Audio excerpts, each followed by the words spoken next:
This is CBSE Class 10, Social Science. These are most important questions based on the frequency of the questions came in board exams number of times. Describe any 4 merits of road transportation. So, what are the merits or benefits of road transportation? First, the roads need less capital, less money than railways or other mode of transport. Road transport provides door to door service. That is, if this is your house, the train or aircraft will come here. But if you have road transport, you can come up to right in front of your door. The road transport provide flexible service to people also and the material also. That is transportation of good and the commutation of people, both are flexible. Road transport is useful for small distances, and road transport is helpful in production of perishable goods. Why perishable goods? As it facilitates the distribution of perishable goods from point of production to point of consumption. That is, if something like say milk or any other thing which is perishable, so where it is produced through road transport, you can take it to the destination where it is required. Roads can negotiate or are negotiable for higher gradients of flow, as such can traverse mountains such as the Himalayas. Now this is a question which or this is a point of debate also, but we have seen that even in the Ladakh area or any mountainous area, we find the road transport like the bus, like the truck, like the cars, etc. They are moving, they can move even for a high gradient, that is the slope. If you want to run a train on this slope, it won't be possible. Which government body supervises the functioning of formal sources of loans in India? Explain. It's RBI. Reserve Bank of India supervises the functioning of formal sources of loan. This is Reserve Bank of India office. Explain any 3 effects of non-cooperation movement on the economy of India. So non-cooperation movement, how does it affected or how it affected the economic front? And it affected immensely. The foreign goods were boycotted by Indians, the liquor shops were picketed, and foreign clothes were burnt hugely in mass manner. The import of foreign clothes actually halved. Between 1921 and 1922, the value dropping from 102 crores to 57 crore rupees. As this boycott movement spread, people used only Indian clothes and began to discard the foreign clothes. And because of this, the production of Indian textile mills and handloom actually it went up largely. What is a trade barrier? Why did Indian government put up trade barriers after independence? Explain. So in the earlier questions we have seen this, but we'll just discuss here. This trade barrier is a stoppage. This is a restriction. So it's a kind of restriction imposed by government so as to regulate free trade, thereby regulating exchange. So there has to be a barrier. That is how it is being put. The country decides what goods would come, how much, and these are imposed for 3 reasons. First, that in order to support the indigenous producers. Second is developing the infrastructure. So developing the infrastructure, and third is the progress of the country. Progress. For example, tax on imports. Tax on imports. I'll tell you a reason why. after colonization of British for over 200 years, India's whole infrastructure development came to an end. The time between 1950s and 1960s was known as the period of development liberalization. Of that point of time would not have allowed small infant industries to the to compete with or deal with the giant MNCs, and no infrastructure development would have been possible. Therefore, all developed countries at the initial step had imposed trade barriers, and they allowed the indigenous market to grow. I'll give you more reason here. See, if you want, this is a country, now you want something not to come to your country, what will you do? You will increase the taxes. Increase the taxes, government taxes. Now, if you want certain good stuff or material to come inside your country, then you relax the taxes, or even you don't take the taxes. So, this is how the trade barrier works. Explain how dynastic succession is a major challenge for political parties in India. Now, what happens here is, see, all these big leaders which we know, everyone has a dynasty involved in dynastic politics. That means they have their kids, these are the kids, and these means the children who are now the politician. So the political party is held by these people, like he's Anurag Thakur, and he is now the state, means he is finance minister, that is the state. He is helping Nirmala Sitharaman. Now he is the son of a famous CM of Himachal Pradesh. So everyone you see here, they are following the dynasty. So this dynastic succession is a serious challenge for political parties, since most of the procedure of the parties are not transparent. It is opaque. That is, the leaders can favor those which are close to them, and nobody would know. But everyone knows.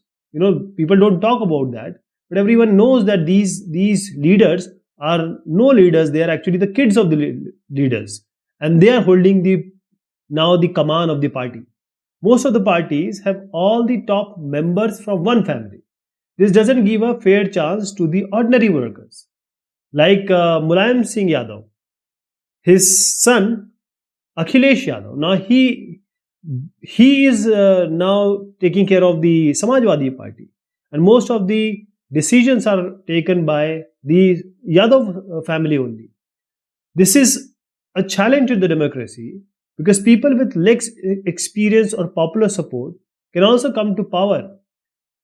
We can say that someone may be very good in politics, but how can we decide that they are also good? How can you decide that they are also very good? Explain the idea of Satyagraha according to Gandhiji.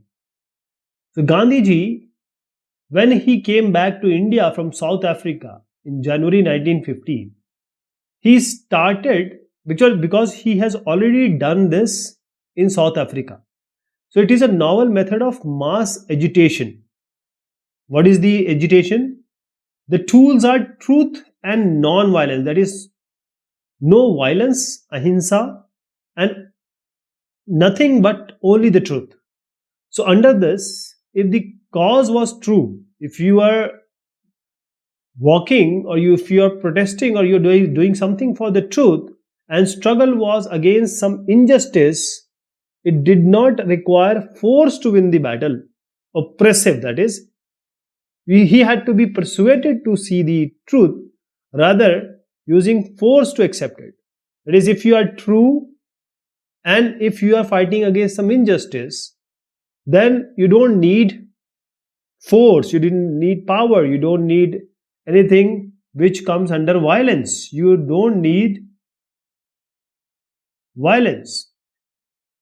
He considered this method of ahimsa or satyagraha. Satyagraha means satyagraha. Satyagraha. Satya means truth. Satya means truth, and agraha means asking. So that is we are asking for the truth. He considered this method of ahimsa, non-violence, to bring unity. In this battle, the truth was bound to triumph. We have seen always the hero of a movie wins, villain always lose. So it was a movement of active resistance. It calls for great courage and determination to show love. Who is those people who are oppressed?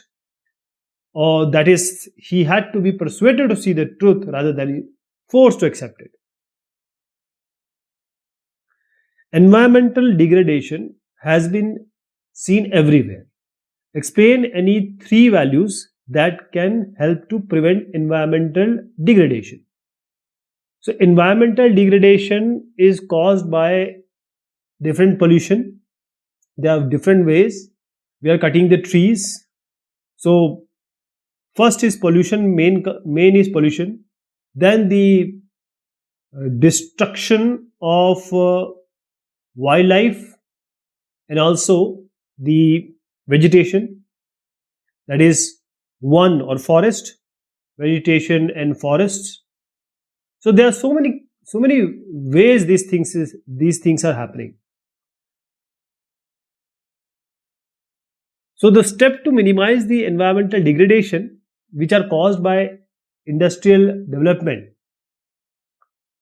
First is, whatever waste or every liter of water which is discharged by the industry, it pollutes 8 times the quantity of fresh water. So we can minimize the use of water for processing by again reusing that water and recycling it in successive stages.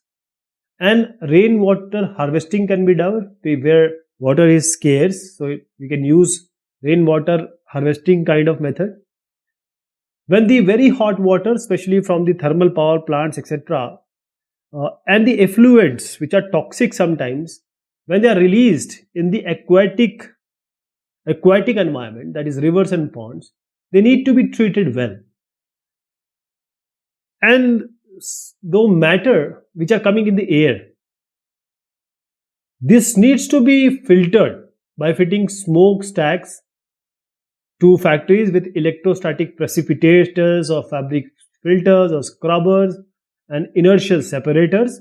So whatever coming outside from the industries needs to be stopped. Anything which comes out and creates pollution.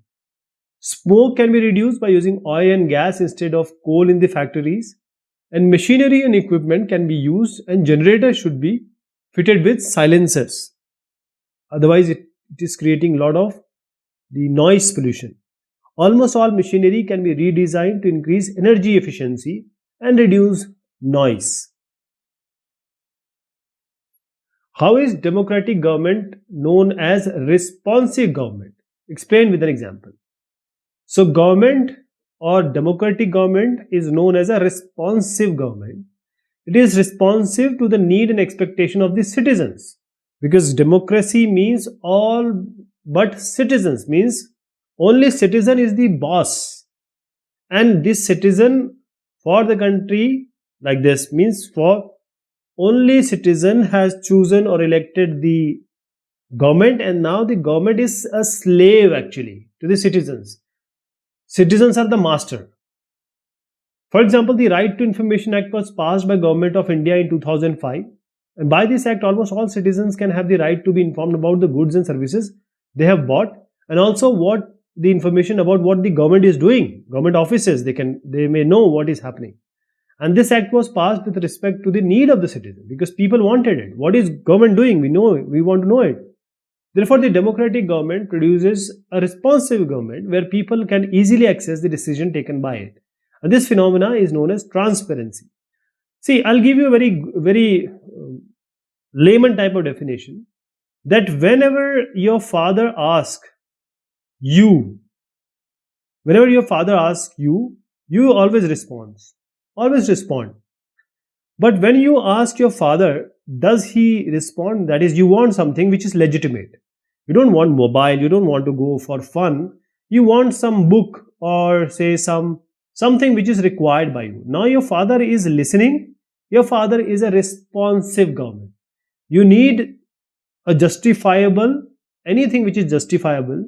Your father is not turning deaf ears, or he is trying to turn deaf ears on you. He is not listening. Your father is not a responsive government.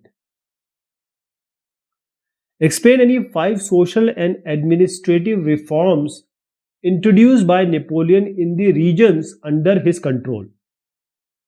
So Napoleon, after coming to power, though he is considered to be a killer, in history that is the idea we get.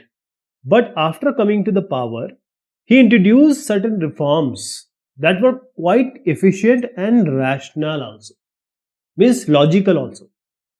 The Civil Code of 1804, also known as Napoleonic Code, establishes all privileges based on birth, created equality before law, and also secured the right to property. That is, everyone is equal. There is no special. If you are not special, if you are born in some say family. This code spread to all countries, including Switzerland, Italy, and Germany. Napoleon has simplified administrative division and abolished the feudal system. Samajwadi is this Samrajyawadi Vyavastha, or you can say Samantawadi Vyavastha. Feudal is Samantawadi. He freed the peasant from serfdom and manorial, that is Samant, and the Dasatwa, because people were working like slaves. So he freed these peasants or poor farmers from this. Guild restrictions were removed from the towns, and transport and communication networks were improved. So peasants, artisans, workers, businessmen enjoyed the freedom that were gained due to these Napoleonic uniform laws, standardized measures, and weights. So common national currency system that facilitated the movement and exchange of goods from one region to another. And this standardized measure, that is for kilogram or whatever length or meter or weight, there was standardized, and there was a common now national currency. How do the means of transport and communication play an important role in the economic development of the country? Explain. So either you talk about the transport or you talk about communication. For economic development, they both are important. First is the mobility of factors of production. That is, transport and communication are improved, quick and cheap. If they will increase the mobility factors of production. If they are not, you will not get the proper raw materials on time or the products to be delivered at some point. So the reward for all the factors will become equal. Then the stable prices. The developed system of transport and communication helps in stabilizing prices of the commodities throughout the country. Supply of raw materials, as I just suggested, and the goods, manufactured goods. Due to quick and cheap transport system, raw materials can be easily supplied to factories on lower cost. Even from outside the country also, it may reach in time. And then when the industries are producing goods, from the factories, goods can be easily transported to the markets if transport is efficient. Otherwise, let me tell you again, this industry needs raw material, it does some processing, and it produces goods. So this raw material has to be brought in, and through transportation and communication only, and this goods has to be sold in the market. So this can only be done if you have this transport and communication.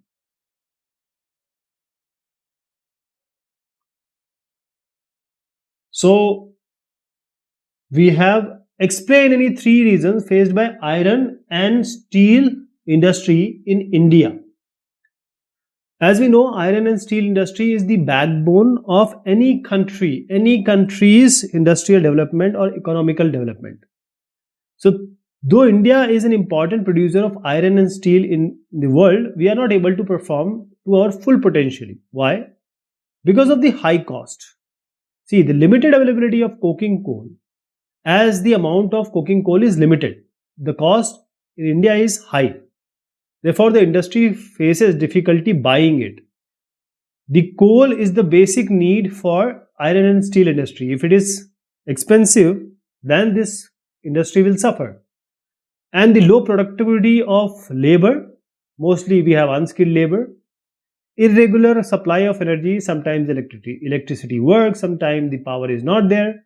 So there is an irregular supply of electricity in India, so that the work becomes more difficult.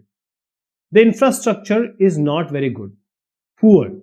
The technological development in India is less as compared to other countries. Since we are a developing country, and there is a need to allocate resources for research and development to produce steel more competitively, to raise their standard to meet international levels.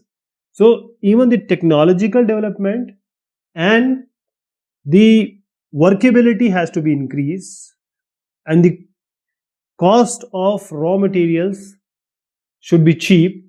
Then only the steel and iron industry can prosper. Now we have some geography map topics. So, iron and steel plant. Geography map topics. These are question. This question is asked, and we have to show where it is. Iron and steel plant. So let me show you. This is Tata Steel, Jamshedpur, Tisco here. These are all under SAIL, Steel Authority of India Limited. So we have this Bokaro, Burnpur, Durgapur, Raurkela, and Bhilai, Chandrapur, Bhadravati, and Salem. Then there is Vishakhapatnam Rashtriya Ispat Nigam Limited. Other map question is seaport. What you have to name and show in the map all the seaports. So these are the seaports here. Here we have Kandla, Deen Dayal Port Trust. Then the major ones are these red ones. Okay, there are others also, but let me just tell you the major ones, like the Mumbai and Jawaharlal Nehru Port. Then we have Panji, and basic is Marmagao. Mangalore Port Trust, very famous one. Kochi, Tuticorin, Chennai, and this is Kamarajar Port, Ennore, Vishakhapatnam, Paradweep, and Haldia. Others are also there. Other also you can see. So these are the major seaport, red one. The blue one are intermediate seaports. So we have to only highlight the major seaports, as I suggested here.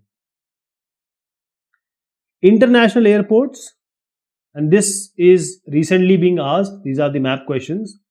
So let me tell you first, these are the international airports. I will not talk about the domestic airport. This is just for your reference. So international airports, let us see. New Delhi, Ahmedabad, Kolkata, Guwahati, Mumbai, Hyderabad, Vishakhapatnam, Bangalore, Chennai, Cochin, and Tiruvananthapuram. Nuclear power plants. So here we have nuclear power plants also, and sometimes it is asked the thermal power plants also. So both I try to show you. So all these triangles are nuclear power plant. Narora, Kakrapara. This is Tarapur. Then we have Kalapakkam. Right? These are the major ones. Another, these rounds are the thermal power plants. There are many. Software technology parks. So these are the software parks. Right, it starts from Srinagar, Shimla, Dehradun, Mohali, Delhi, Noida, Jaipur, Lucknow, Kanpur, Gandhinagar, Indore, Kolkata, Guwahati, Bhubaneswar, Navi Mumbai, Pune, Hyderabad, Chennai, Bangalore, Mysuru, Manipal. Iron ore mines. So iron ore mines, so I'll show you these mines. These are in round shape. These are iron ore mines. So this is East Singhbhumi. Here we have Durg, Chhattisgarh, Kionjhar in Odisha. We have North Goa and South Goa, Bellary, Chikmagaluru, Ongole, Guntur. These are iron ore mines here. Now we have history map topics. So the place where the Indian National Congress session was held. So this question is asked again and again. So let me tell you all the positions here. It starts, you can see the dates also. Okay. So December 1885, it's Bombay. Nagpur 1920, Calcutta again 1920, then Madras 1927 and Lahore 1929. And there are the questions certainly asked. So the place which is associated with the movement of indigo planters, it is Champaran. Name the place where cotton mill workers organized Satyagraha, it's Ahmedabad. And name the city where Jallianwala Bagh incident occurred, and here Amritsar. So this is all about the question and answer, which are very important for the upcoming board exams. Thank you so much. Take care of yourself.